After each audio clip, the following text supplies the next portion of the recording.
안녕하세요. 대박천국 프리미엄 신윤아입니다.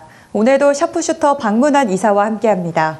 오늘은 티밀하우스의 입에 주목하는 증시란 주제로 강의가 준비되어 있습니다. 지난 10월 저점 이후 미국 증시는 한동안 강력한 상승세를 나타냈습니다. 그러나 이내 주가가 주춤하는 모습을 보이면서 대다수의 IB들은 경기 침체를 전망하고 있는데요. 대다수는 최근 미국 증시의 주가 하락이 경기 침체로 인한 것이라고 분석하고 있지만 박문환 이사께서는 주가의 등락을 결정하는 것은 복잡한 문제기에 보다 다른 관점에서 이 현상을 해석해 주신다고 합니다. 여기에 증시의 진바닥을 알아볼 수 있는 방법까지도 이야기 나눠주신다고 하니까요. 끝까지 함께 하셔서 투자에 도움되는 정보들 챙겨가시면 좋을 것 같습니다. 네, 그럼 박문환 이사의 스페셜 리포트 지금 바로 시작합니다. 시청자 여러분, 한 주간 편안하셨습니까? 모건 스탠리의 마이크 윌슨 전략가는 이렇게 이야기했습니다. 10월 저점 이후 미국 증시가 강력한 상승세를 경험하면서 S&P 500 지수가 4,000포인트를 돌파했지만 이는 약세장 랠리에 불과하다. 4,000포인트에 도달한 이후 상승세가 주춤하고 있는 것은 한계치에 도달했음을 보여준다. 미국 증시의 이번 랠리는 추가적인 상승 여력이 크지 않은 것으로 보이기 때문에 투자자들은 차익 실현에 나서야 할 것이다. 혹여 추가 상승을 하더라도 2023년에 들어서는 분명히 하락세가 재개될 수 있다라고 주장했습니다. 비슷한 주장은 뱅크 오브 아메리카에서도 있었어요.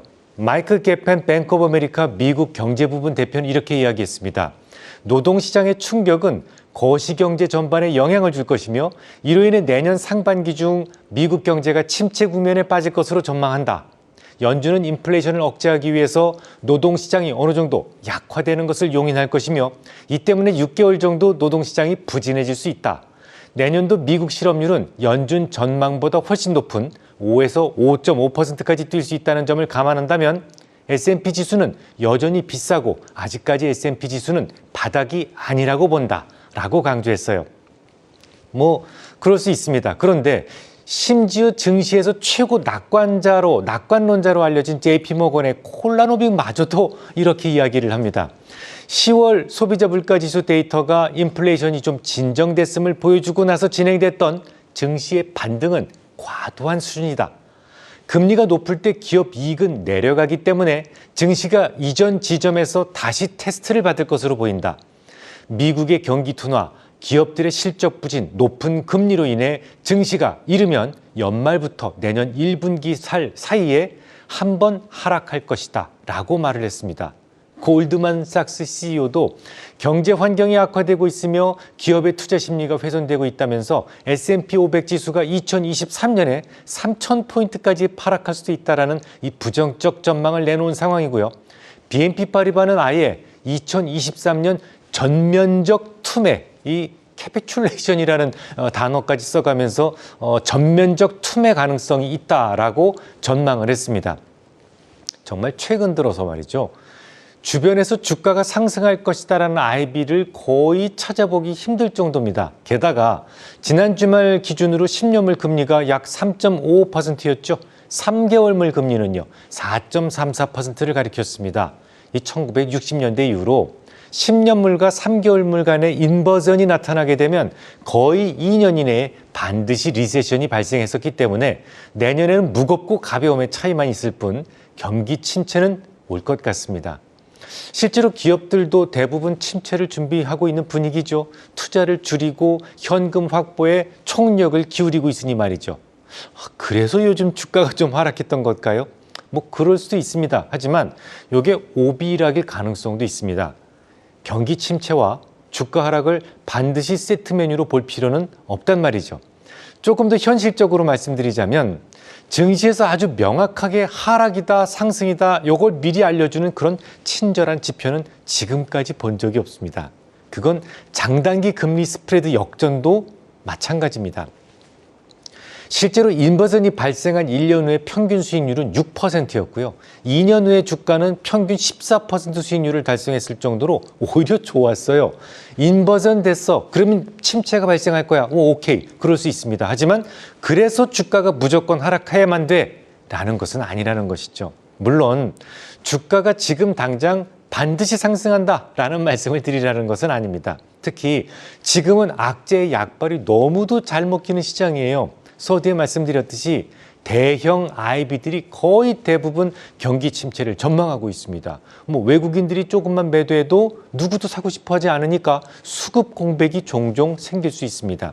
매수하자는 사람은 씨가 말랐는데 누군가 매도를 툭 던지면 주가는 다소 깊은 조정이 생기기도 하거든요. 다만 주가의 등락을 결정하는 것은 조금 더 복잡한 문제이기 때문에 무조건 침체는 주가 하락이다 이렇게 연관지어 생각하실 필요는 없다라는 말이죠. 이 주가 흐름을 결정하는 것은 뉴스의 흐름이 훨씬 더 중요합니다. 이를테면 악재가 있다 없다 이것보다는 악재가 점점 커지고 있는 국면인지 아니면 이 악재가 피크아웃되고 있는 국면인지 이 여부가 훨씬 더 중요합니다. 아무리 작은 악재라도 이게 새로운 악재라면 주가는 크게 반응하게 되고요. 제법 큰 악재라도 이미 충분히 반영되어 있는 큰 악재라면 그다지 시장에서 반응하지 않습니다. 이해를 돕기 위해서 실전에 있었던 한 가지 예시를 들어보겠습니다. 글로벌 금융위기가 최고조에 달했던 2008년도 연말 분위기를 기억하십니까? 전 지금도 생각하면 오싹할 정도로 매우 공포스러웠는데요. 그해 그러니까 2008년도 6월 말에는 2009년도 기업들의 순이익 추정치가 발표된 적이 있어요. 항상 발표하죠. 근데 이 추정치가 그해 12월 말에 수정이 돼서 발표되었는데요. 6월 말에 발표했던 것 대비 무려 31% 하향 조정돼서 발표가 됐어요. 그렇다면요. 2009년도에는 주가가 내내 하락했겠네요.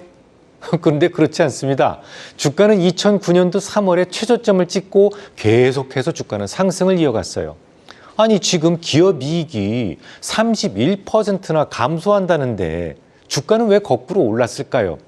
31%의 감익, 이건 분명 거역할 수 없는 악재임에 틀림이 없습니다. 하지만 그 악재를 주식시장이 이미 충분히 알고 있다면 그것 때문에 오를 수가 있다는 거예요. 2008년도 내내 주가가 충분히 조정을 보이는 바람에 그 악재의 반영도는 거의 90%에 달했던 겁니다. 이제 주가의 등락을 결정하는 것은 악재의 크기뿐이 아니다.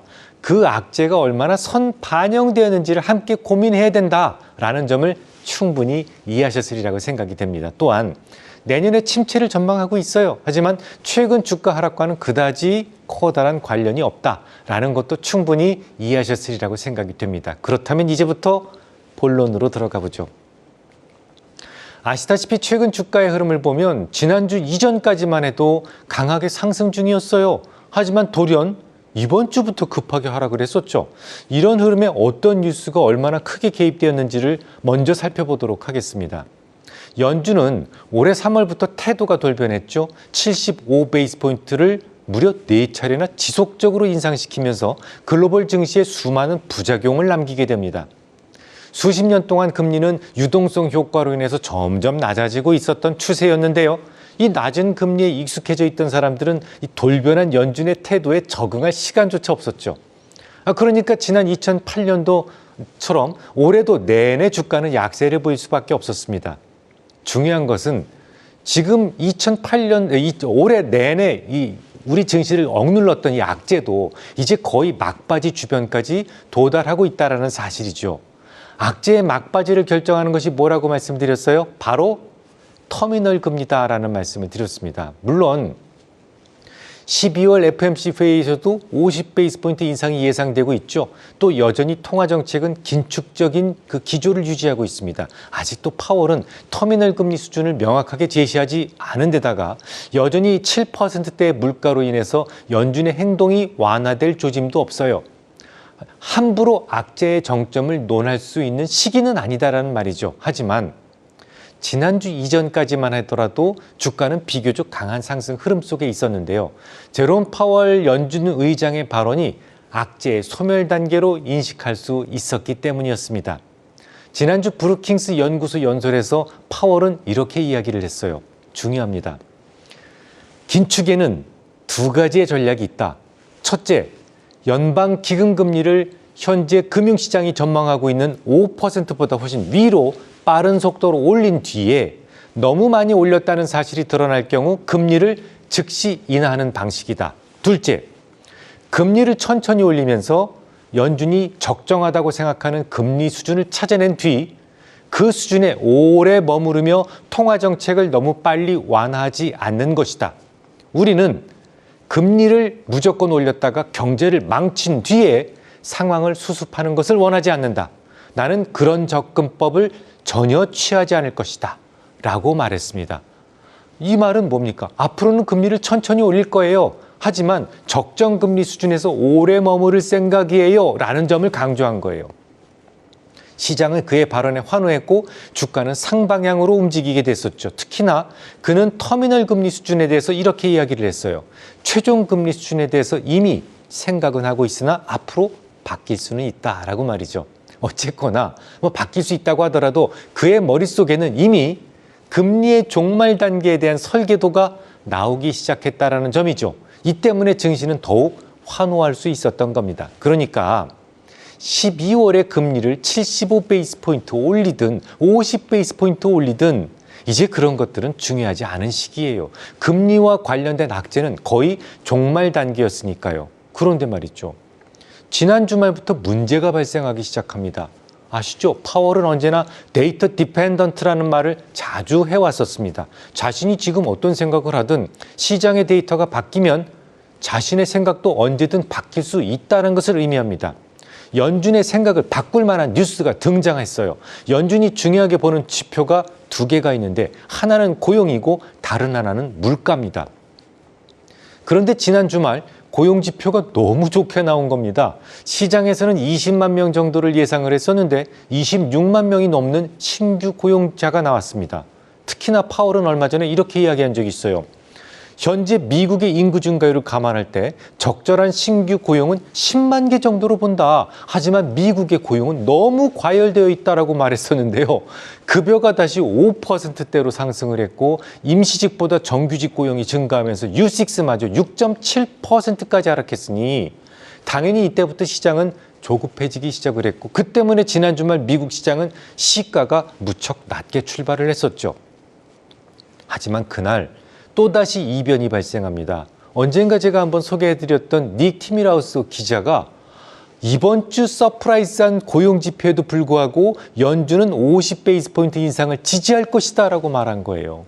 너무 좋게 발표된 고용지표 때문에 잔뜩 겁을 먹고 있던 증시는 그의 발언에 용기를 얻어서 다시 상승하기 시작을 했고 미국의 10년물 국채 수익률은 3.5% 수준까지 낮아지게 됩니다. 그러니까 지난 주말에 발표되었던 시장 예상치를 크게 상회하는 수준의 고용지표까지는 그다지 문제는 없었다라는 말이 됩니다. 당연히 증시는 그 이후 계속 상승할 수도 있었어요. 하지만 바로 그 닉 티밀하우스가 다시 한번 나서면서 증시는 아주 중요한 변곡점을 만들게 됩니다. 티밀하우스는 이렇게 이야기를 했어요. 임금 상승세가 인플레에 문제가 되지 않도록 실업률을 끌어올려야 한다는 이단 해리스 뱅크 오브 아메리카 이코노미스트의 보고서를 참조할 필요가 있다. 최근 연준 의원들의 발언들을 감안한다면 12월 금리 인상, 그래, 물론 50베이스포인트가 되겠지만 내년 2월에도 50베이스포인트 인상이 유력하다라고 폭탄 발언을 한 겁니다. 이미 말씀드렸듯이 닉 티밀하우스는 실질적인 연준의 대변인 역할을 해왔어요. 그가 그렇게 말했다면 내년 2월 50베이스포인트 인상은 연준 내부에서 거의 확정된 것이나 마찬가지란 말이죠. 앞서 말씀드렸죠. 아무리 큰 악재라도 이미 반영이 되어 있다면 시장이 크게 반응하지 않아요. 그런데 2월에도 50베이스포인트 인상할 것이라는 악재는 이거 시장이 전혀 모르고 있던 악재였어요. 그러니까 증시의 하락 반응도 클 수밖에 없었습니다. 조금 더 구체적으로 말씀드려보면 시장에서는 50, 그 다음에 25, 25 이렇게 인상한 후에 상당 기간에 걸쳐서 금리 동결을 예상해 왔었습니다. 그런데 티밀하우스의 발언은 12월에도 50베이스포인트 올리고 내년 2월에도 50베이스포인트 올린다는 거예요. 문제는 어지간하면 50베이스포인트 인상한 상태에서 금리 인상은 멈추지 않습니다. 그렇다면 2월에 50베이스포인트 인상한 이후에도 또 한두 차례 이상, 그러니까 한 차례 이상의 25베이스포인트 인상이 더 남아있단 말이 됩니다. 이건 금리의 상단을 지금까지는 5.25까지 봤잖아요. 최대 5.5% 수준까지도 봐야 된다는 계산이 되고 이건 전혀 시장이 예기치 못했던 정말 새로운 악재가 되는 겁니다. 시장 예상치의 상단에서 고작 25베이스포인트 정도의 추가 인상 가능성이 생긴 것인데 이건 새로운 악재였고 시장은 그 새로운 악재를 충분히 반영시켜야만 했던 것이죠. 실제로 우리 시각으로 화요일 달러원 환율은 하루에 26원이나 폭등시켰습니다. 그만큼 티밀하우스의 발언이 얼마나 크게 작용했던 악재였는지를 우리는 실감할 수가 있다는 얘기죠. 하지만 말입니다. 얼마 전 파월은 다음과 같이 말한 적이 있어요. 통화 정책에는 지연 효과가 있기 때문에 긴축에 대한 효과를 기다려볼 필요가 있다라고 말이죠. 또한 우리는 금리를 무조건 올렸다가 경제를 망친 뒤 상황을 수습하는 것을 원치 않는다라고도 했어요. 조금 아까 말씀을 드렸듯이. 연준은 데이터 디펜던트라는 말을 수도 없이 반복해 왔었기 때문에 아마도 이번 CPI 발표 이후에 대략의 최종적인 터미널 금리 수준이 정해질 것으로 저는 생각을 하고 있습니다. 그나마 다행인 것은 이 CPI가 예상치를 크게 상회할 가능성이 그닥 높지 않다라는 거예요. 아시다시피 작년 이맘때부터 기업들은 공급망 충격으로 인해서 화물 운송에 애를 먹어왔어요. 그래서 혹시나 정시에 도착하지 못하면 어쩌지 해서 좀 오버해서 여러 군데 물량을 발주해 놓은 상황이었습니다. 하지만 그 물량들이 대부분 정시에 도착하는 바람에 상품을 쟁여둘 창고가 부족해질 정도였죠. 기업들은 그 남아도는 재고가 해를 넘기기 전에 모두 처분되기를 바랬고 대규모 할인 행사를 11월 달 내내에 했다라는 그 기록이 있어요. 그 바람에 물가 지표는 그다지 높아질 것 같지는 않습니다. 제 생각입니다만 티밀하우스 기자의 발언으로 시장은 전혀 예기치 못했던 악재를 반영시키느라 조정이 좀 깊어지기는 있지만 뭐 그렇게 실망할 문제는 아닐 겁니다. 물론 주가가 주초부터 다소 하락을 했지만 앞서 증명해드렸듯이 내년도 침체 때문은 아닐 거라는 거죠. 지금 중요한 것은 터미널 금리 수준인데 만약 CPI 발표에서 시장 예상치보다 조금이라도 낮은 물가가 발표된다면 지금 한 7.2 보고 있거든요. 즉각 시장은 편안함을 다시 찾을 가능성이 높습니다. 그러면 마지막으로 진짜 바닥을 알아볼 수 있는 방법을 알려드리면서 오늘 말씀을 마무리하도록 하겠습니다. 제가 서두에 2009년도의 예를 들어드렸는데요. 그 시기를 자세하게 학습해보면 이 진바닥을 찾는 방법을 비교적 쉽게 알아낼 수가 있어요. 아주 재미있는 사실이 있는데 주가가 이제 바닥을 찍고 상승을 하잖아요. 그 초기 국면에 어떤 종목이 상승을 할까요? 대부분 가장 많이 억눌렸던 종목이 먼저 상승을 한다는 특징을 가지고 있습니다. 2009년도 당시에도 그랬어요. 이익 전망치가 크게 하향해서 이미 주가에 반영될 대로 반영된 종목들이 가장 먼저 치솟아 올랐거든요. 이유가 뭘까요? 말 그대로 이익 전망치에서 악재는 대부분 기반영되었기 때문입니다. 다 알고 있다는 얘기죠, 시장이. 자, 그런 점은 지금도 마찬가지겠죠. 내년에 침체가 온답니다. 뭐 오겠죠. 코스피 순이익 추정치조 계속 하향 조정되고 있는데요. 지난 6월 말 전망치 대비 현재 23%나 하향 조정된 155조 원 정도로 전망되고 있습니다. 만약 2009년도처럼 초기에 반등을 주도하는 업종이 가장 이익 전망치를 낮춘 업종이 될 것이다라는 것을 전제한다면 지난 6월 대비 가장 이익 전망치가 낮은 업종은 반도체입니다. 무려 마이너스 56%나 조정됐어요. 미디어 그리고 철강주들도 이익 조정폭이 큰 업종에 해당됩니다. 반대로 이 말을 살짝 뒤집어 보면 반도체, 미디어, 철강 업종을 주시하실 필요가 있겠죠. 저는 진바닥이 어디쯤, 언제쯤, 6월쯤, 3월쯤 이렇게 점쟁이처럼 콕 집어드릴 수는 없어요. 하지만 진바닥을 알아볼 수 있는 방법은 알려드릴 수 있습니다. 반도체, 미디어, 철강주들이 추세를 가지고 상승하고 시장 평균 수익률을 월등하게 상회하고 있다면 그때가 바로 진바닥이 될 가능성이 높습니다. 저는 12월 넷째 주에 다시 뵙겠습니다.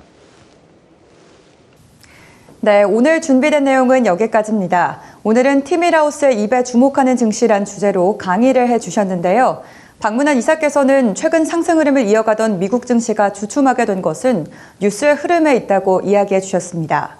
현재 시장의 악재가 너무나도 잘 받아들여지는 시장인 만큼 악재의 존재 여부보다는 이 악재가 더 커지는 국면인지 아니면 피크아웃되고 있는지가 더 중요하게 작용한다고 말해 주셨는데요. 그러면서 금리 인상의 속도 조절을 언급한 파월의 발언으로 미증시가 한동안 상승했고 반대로 견고한 고용지표 발표 이후 티밀하우스가 내년 2월에도 50bp 인상할 것이란 발언을 하며 예상치 못한 악재에 미증시가 하락한 것이라고 분석해 주셨습니다. 그럼에도 티밀하우스 기자의 발언이 예기치 못한 악재일지라도 크게 실망한 문제는 아닐 것이란 희망까지도 전해주셨습니다. 보다 많은 정보가 궁금하신 분들은 포털 사이트에 샤프슈터 방문한 또는 방문한 주식이라고 검색하시면 찾아보실 수 있습니다. 오늘 강의가 여러분의 투자에 참고가 되었길 바라면서 저희는 다음 시간에 더 유익한 내용으로 찾아뵙겠습니다. 시청해주신 여러분 고맙습니다.